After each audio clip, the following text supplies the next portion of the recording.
वक्फ संशोधन विधेयक लोकसभा में पास हो गया है। इसके पक्ष में 288 और विपक्ष में 232 मत पड़े। अब इसे राज्यसभा में पेश किया जाएगा। राज्यसभा में बहुमत के लिए 118 सांसद चाहिए। एनडीए के पास 119 सांसद हैं, विपक्ष के पास 85 सांसद हैं, लेकिन बीजेडी और वाईएसआर कांग्रेस की भूमिका काफी अहम है। राज्यसभा में वक्फ संशोधन विधेयक। बीती रात लोकसभा में वक्फ संशोधन विधेयक पास हो गया है। इस विधेयक पर करीब 12 घंटे तक चर्चा चली। इस दौरान तमाम पक्ष और विपक्ष के तमाम वक्ताओं ने अपनी बात रही और कई अन्य संशोधन सुझाए गए। लंबी चर्चा के बाद देर रात इसे विधेयक को 232 के मुकाबले 288 मतों से पारित कर दिया गया। यानी इस विधेयक के पक्ष में 288 मत पड़े, विपक्ष में 232 मत पड़े।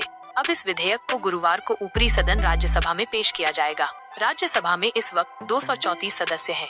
जम्मू कश्मीर की 4 सीटें खाली हैं। इसमें बहुमत के लिए 118 सांसद चाहिए।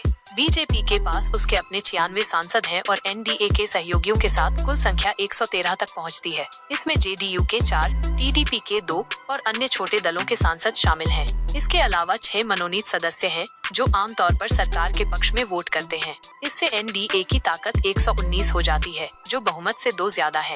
अगर कुछ सांसद गैर हाजिर रहते हैं या विरोध में वोट करते हैं तो सरकार के लिए मुश्किल हो सकती है।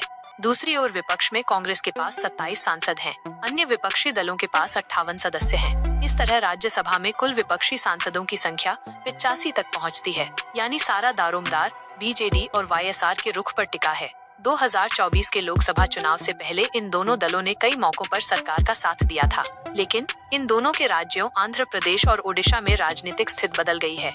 ये दोनों पार्टियां अपने अपने राज्यों में भाजपा और एनडीए के सहयोगी दलों के हाथों सत्ता से बाहर हुई हैं।